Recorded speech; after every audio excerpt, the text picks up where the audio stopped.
Nearly. Whew.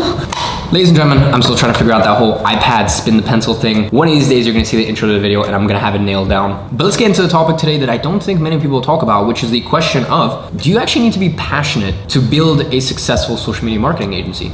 Let's dive a little deeper. So ladies and gentlemen, I feel that a lot of people out there are crippled by the fact that they're a little lost. They're like, look, I'm sitting down at my desk, I'm getting ready to do outreach, but I don't have this dying passion or desire to do this. Or a lot of other people are crippled by the fact that they may already have an agency doing 5, 10, 15, 20K a month, but you're like, I keep watching all these motivational videos and everyone keeps telling me that I need to have a business that I die for and I need my business to be all encompassing and I need this to be my life. But to me, this is just my business that provides for me. This provides me with the lifestyle that I have. And for both camps, the beginners and the more intermediaries, this can cause a lot of inner conflict and a lot of inner dialogue. So let me set the record straight. You see, I want to start this off by comparing this to my two other business, GrowYourAgency and Gadzhi. I don't even know if there's space to put, but whatever. Let's start with GrowYourAgency.com. To be very blunt, guys, GrowYourAgency.com has profit margins of 25 to 30%. Obviously, there's the cost of advertising, which we've scaled down this year. At some point in 2019, we were spending £4,000 to £5,000 a day on paid traffic between Google and Facebook. So there's the cost to acquire a customer, the amount of team members that goes into it. And granted, one thing I will say about GrowYourAgency is I run that company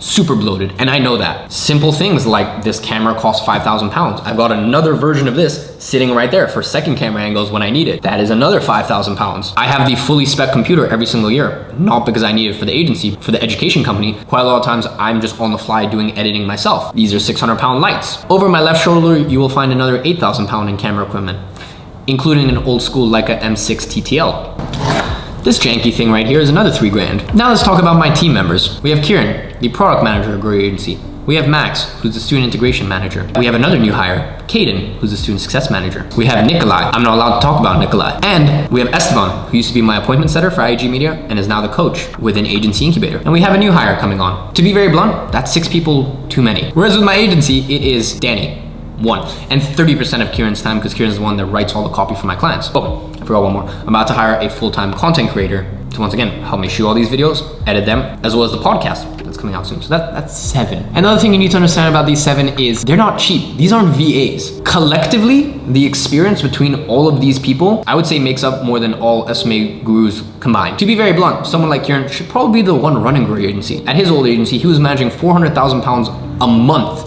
in retainers, and he was the head honcho. He was the boss. So without going into detail, you can imagine that's not a cheap hire. Anyways, moving past that, as I said, I'm a further more irresponsible business owner by taking a large amount of profits and using that to last year build 2 schools in Nepal. This year looking to build another 4 schools by doing very stupid and dumb things like spending $25,000 on one night for a party for the GrowYourAgency students. Keep in mind, a lot of people will spend 30K on an event, but they're upselling something there. I threw a party for the GrowYourAgency students, by the way, another one coming this year in 2020, but I threw one with no upsell. All I did at that event was sell clothing, the Gadzhi clothing line, and even that, I gave away the money to charity. So one thing I will say about the education company, GrowYourAgency.com, is I know I could stockpile way more cash than I do. Like my profits are 25 to 30% because I'm an irresponsible business owner, and for me, that's like the business where like I will pay whatever amount to make sure that the students have the best experience possible. And as a company, we're just dope. One of the things we actually make a real effort to do at GrowYourAgency.com is just not be lame like most education companies. So anyways, that's a little bit of a rant about that. Let's talk about Gadzhi clothing line. You see, with Gadzhi clothing line,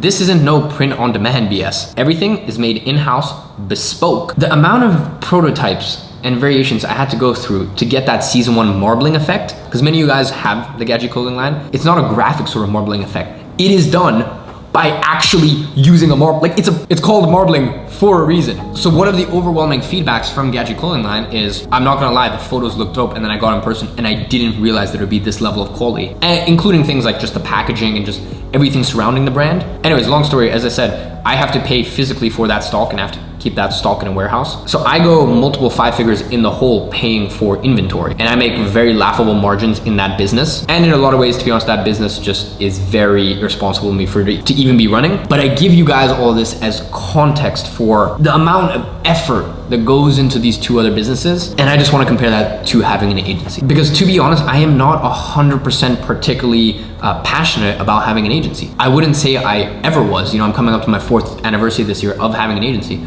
I wouldn't say anywhere along that journey I was particularly passionate about the actual business of having an agency. For me, it's my cash cow. It's my lifestyle business. It's the thing that affords me to fly first class or business class anywhere in the world, even though now I've made the conscious decision that I'm only flying economy from now on. I'm just trying to cut down on expenses that I don't feel bring that much extra value in my life. But anyways, it pays for stuff like that. It pays for the dope cribs. It's the thing that allowed me to retire my mom. It's the thing that allows me to have watches on my wrist like a Patek Nautilus. It's the thing that allows me to have a $50, $70, $80, $100,000 watch on my wrist. And not just one, many of them. Reason I say this, because I feel as though I'm almost going into a bit of a tangent that doesn't actually bring value to you, is I know what my agency is. My agency to me is the thing that is my slave. I am not a slave to that business. At this point, that business is a slave to me. Whereas to be very blunt with Grow Your Agency and even my clothing line, in a lot of ways, I'm almost still a slave to that business, but I do it because those are my passions. You guys know for the past 4 years, I've said I'm on a mission to reform the education system. 4 years ago, no one knew what that meant and no one really believed it. Now people are starting to see a little more. And guys, it's been 3 years of a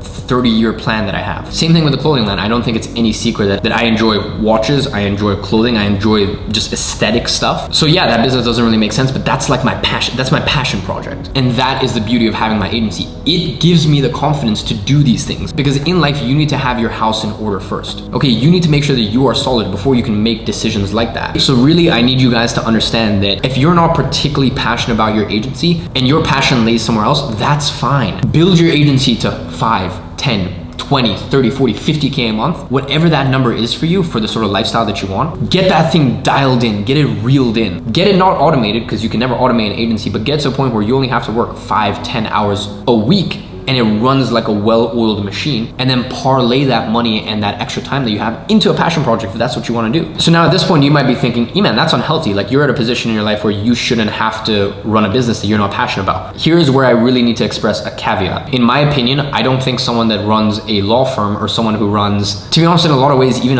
maybe even a supplement company or in a lot of ways, tech companies aren't particularly passionate about the business itself. They find a strong love for the game. And here's where I really need to make a point. You need to find a love for the game because at the end of the day, having an agency is entrepreneurship, and entrepreneurship to me is a sport, and it's the hardest sport on earth because it is 24/7. So I have a love for the game. You see, I don't sit down at my desk when I'm working on my agency and dread it. No, because I have a love for the game. My sort of special love for the game when it comes to my agency is systems and processes. I don't think it's any secret to you guys. I think the whole world knows that I am very systems and processes orientated. That's kind of how I've gotten to where I am in life. And that's actually why I love my agency so much. It's because when I first started having an agency, obviously I would network with other agency owners. And you know, there's certain things you look at and you're like, I don't think that's right. When I found out that most agency owners out there have 5 to 25% profit margins, and to be honest, most have 5 to 15% profit margins.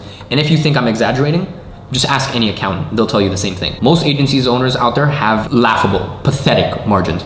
So I looked at that and I'm like, I don't think that's right. Like I would rather have a 10K a month agency, profit, very streamlined, not too complicated, rather than a 100K a month agency, but only take home 10K a month anyways. I'm like, what's this, all this additional revenue for? Like, and then the way that I always saw it was an agency is a cash flow lifestyle business. So that's one of the things that I found such a great pleasure in with my agency is just like taking something that is notoriously sloppy and cleaning it up to a point where in July of 2019, I had my first 100K month, a barrier that for a long time I didn't think that I could hit with my agency. Granted, $40,000 of that was a 2-day training, a webinar build, but that's basically one of two things that my agency offers. 2-day training / webinar builds and paid traffic as a monthly done for you service. That's all we offer. But yeah, getting to a point where my agency made $100,000 profit in 1 month, like just blew my mind. So I would say it's a combination of that and also like just the sort of kick-ass client results that we've gotten, and also the fact that like, to be honest, I do enjoy flexing some of the clients we have, especially just because like no one out there shares clients. And for me, if I'm actively still working with a client, I've kind of learned my lesson. It's not good to discuss who you're working with, but retrospectively, like, yeah, I'm an open book. You guys know me. So yeah, it's nice to flex, I can't say the exact amount, but it was well over 7 figures return on ad spend for Oura Ring. Like, oh yeah, Kevin Rose was our client for a long time, or other companies like Motivate Design, AJ&Smart. It's nice to just kind of like throw that in there. And by the way, those are literally 4 or 5 examples of dozens and dozens of clients, and clients that have a lot of them multi 8-figure valuations. For example, a company like Zebrafuel, which is one of my early clients, or even a company called Genflow, once again, multi 8-figure valuation. And they were my first sort of proper real client. So my point is, for me, while I'm not particularly passionate about having an agency, I have found my love for the game. And at this point, my love for the game is building a agency that is such a well-oiled machine and getting some ridiculous clients, getting ridiculous client results for them. And the last thing that I found a lot of enjoyment with having an agency is the relationships that I built with my clients. Honestly, from the bottom of my heart, I have some of the coolest clients. We have such amazing relationships. We built so much rapport with our clients. So look, if you're just starting to build your agency and you don't necessarily know what you're passionate about, that's fine. Within the agency, find that thing you geek out about. Maybe for you, it's like sales, like actual in the trenches sales. Maybe for you, it's like you love outreach and lead generation. Maybe for you, you geek out on the ad side of things. Or in a lot of cases, find a love for the game from just becoming 0.01% better every day. Find a love for the fact that you are building something sizable and something that is gonna be such a profound shift and change for you in your life. Find a love for that. So while I don't think that you actually need to be passionate about having an agency specifically, I think within the agency, you need to find a love for the game. Because as I said, the reason that I still show up at my desk every day and I still actively run my agency, which to be honest, I don't actually know one like guru who actually still runs their agency actively, despite what they'll tell you or not. So the reason that I still actively run my agency is because I found a love for the game. I've built so much awareness around what my agency gives to me. And as I said, my agency is a slave to me, my desires, my wants, what I want out of life.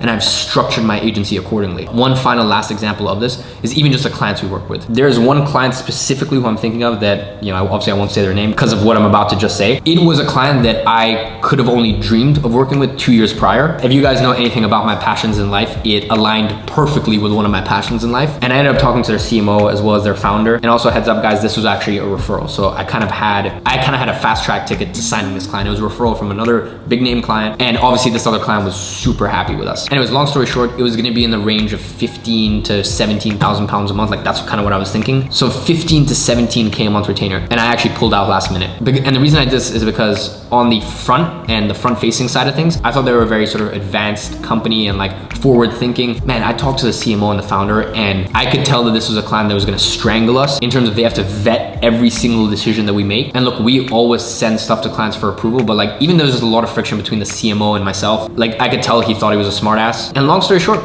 I let it go because as I said, for me, my agency, it's there to serve me. I'm not there to serve it. And once you get to that place with your agency, it is so profound, I can't even begin to tell you. And it's not once you start getting 100K months. I did a student interview very shortly ago, or at least at the time I'm recording this. And I was talking to one of my students who is making $5,000, $6,000 a month, and he's done. That's exactly what he wants from his agency. $5,000, $6,000 a month, and take 1,500 of that and go invest that into real estate in East Europe, in Bali, in places that he's traveling to and like Airbnb villas for, because that's what he wants from his business, is he wants to live that digital nomad sort of cash lifestyle business. And yeah, he's taking that money, he's parlaying it, and he's building up his investment properties. And while he's not making the craziest amounts of money, I found that so beautiful and so touching and such a testament to, as I said, being really strong as an agency owner and knowing what you actually want from your agency. Anyways, guys, this video has pivoted into a ton of different things, but I hope you still found a lot of value from it. I appreciate every single one of you guys. Go ahead and drop a comment and let me know what is the thing about having an agency that you find so much passion in. Like, what is your love for the game? I'd love to know, and I'll speak to you guys soon.